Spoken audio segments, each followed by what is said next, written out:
ګلالۍ ماشومانو سلامونه. زه نبیله نوري یم. تاسو ته مې د سپین ږیري او د هغه د زامنو کیسه راوړې. و نه و، یو زوړ بزګر و.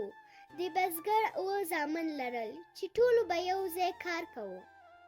د زاړه بزګر زامنو به د ځنګله له وچو ونو نه لرګي وهل.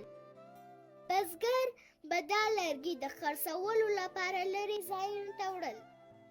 د بزګر ښځې به میږې او وزې لوشلې او شیدې به یې تومنه کولې. د بزګر کشري زوی به مستې بازار کې خرڅولې. د بزګر زامن تکړه او زیارکښ وو، مګر دوی به تل د هرې غټې او وړې خبرې پر سر جګړه او جنجال کوو. همدې بې اتفاقۍ د دوی ژوند تریخ کړی و او د زړه وینې به یې خوړلې. یوه ورځ د بزګر له ښځې هېر شول چې د مرغانچې ور وتړي، ځکه چې د دې پام د خپل 2م او 5م زوی جنجال ته و.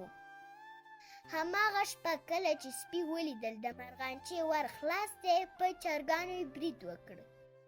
سهار د بزګر ښځه خبره شوه چې سپي چرګان خوړلي. بله ورځ بزګر خپلې میږې او وزې څرولو ته بوتلې. د بزګر کشری زوی په منډه منډه راغی او پلار ته یې وویل چې ژر کور ته لاړ شي. کله چې بزګر کور ته راغی، ولیدل چې لومړی او 6م زوی یې سره لاس او ګریوان دي. بزګر په کور کې پاتې شو چې زامن یې بیا سره لاس وانچوي او خپل کشری زوی یې ورشو ته په میږو او وزو پسې ولېږه.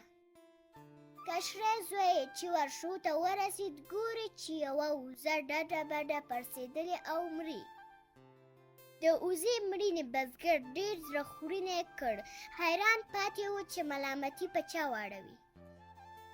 بزګر خپلو زامنو ته وویل چې وزه ستاسې د بې اتفاقۍ له امله مړه شوه. بې اتفاقۍ ژوند بربادوي، بې اتفاقۍ اوبه په منګي کې وچوي. بزګر د خپلو زامنو له بې اتفاقۍ نه ډېر خفه و.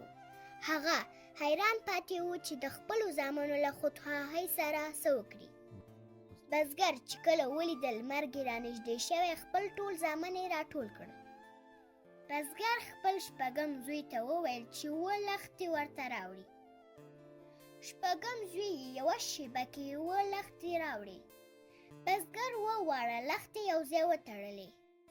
بزګر د 7 لښتو کوده هر یوه ته ورکړه او ورته یې وویل چې ماته یې کړي. د بزګر 7 واړو زامنو هڅه وکړه، خو د یو هم زور ونه رسید. له دې وروسته بزګر یوه لښته خپلو زامنو ته ورکړه چې ماته یې کړي. زامنو یې لښتې په اسانۍ سره ماتې کړې. کشري تر ټولو مخکې ماته کړه. بزګر خپلو زامنو ته وویل که تاسو ټول یو لاس شئ، د همدې 7 لښتو د کودې غوندې به کلک شئ.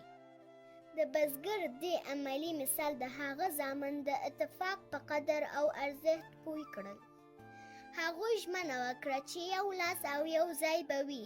بزګر له خوشحالۍ په کالیو کې نه ځایېده. ښه نازولو، دا وه د سپین ږیري او د هغه د زامنو کیسه. خدای دې وکړي خوند دې درکړی وي. ژر به درته له یوې بلې خوږې کیسې سره راشم. په روغتیا مو پام کوئ.